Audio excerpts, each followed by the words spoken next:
Now here's something that the Puritans didn't figure out and that we still struggle with. How can my pursuit of happiness work if yours is in the way? The Puritans left England to be free of persecution, came here and commenced to persecute others. American slaves left here to escape slavery and proceeded to enslave Africans in Liberia, a country named for liberty. Well, it's just a platinum rule. Do unto others as has been done unto you. Anyone from a larger family understands the conflicts created by other people being free. That joy of having a new brother or sister is gradually extinguished by them staying in your room, stealing all your attention, messing up your things, just them being. Competition versus cooperation. What am I willing to give up for you too to be free? Or how can I get you to accept less so I can take more? Oh, it's the good old me versus you and us versus y'all. The tension between individual and group interests has long defined our national dialogue. Haves versus have-nots, workers versus management, states' rights versus federal government. Now, in our music, bands are divided into front line, we're the haves, and back line, have-nots. Soloists, in most cases, they're horns. Sometimes we let a violin get up here with us. Because it's Mark, we let him do that. But normally, and the rhythm section, which is bass, drums, piano, and guitar. With the exception of the piano, everyone in the rhythm section sacrifices attention to support the soloist, working non-stop while the soloists get all the glory. Well, this disturbed drummer Tony Williams so much that when I played with him as a 19-year-old, he actually seriously suggested that the trumpet stand behind the drums. Even at 19, I wasn't that stupid. Oh no. But the rhythm section defines the character of the group and can play very well alone. They don't need us.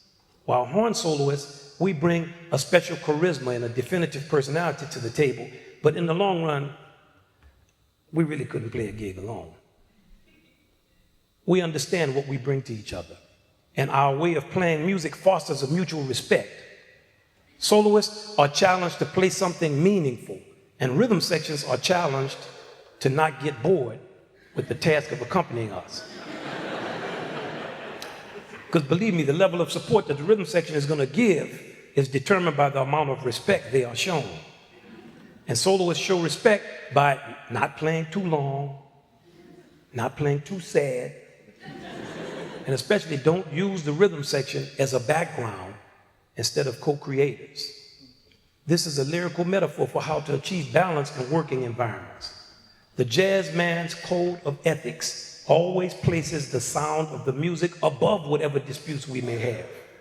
So the main objective is always clear, as it was always clear with Jelly Roll Martin.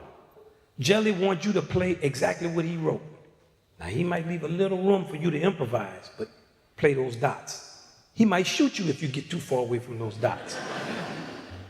His New Orleans contemporary, King Oliver, had a very different concept, featuring much less written music and more improvisation. Jelly was an example of strong federal government approach. The king was purely states' rights. There are pros and cons to both approaches. Too much Jelly is no creativity or freedom to make choices. Too much King Oliver, chaos and competition run amok. Here's Jelly Roll's approach.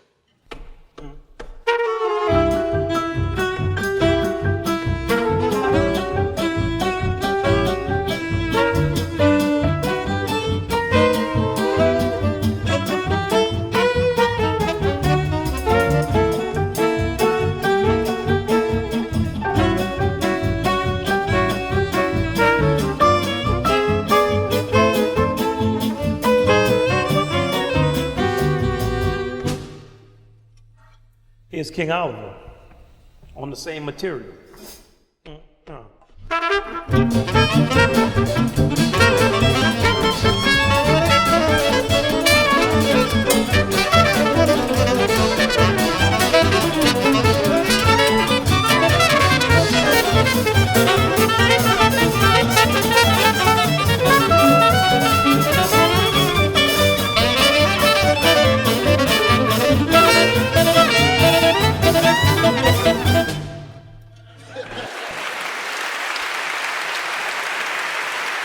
right. We're just doing our thing.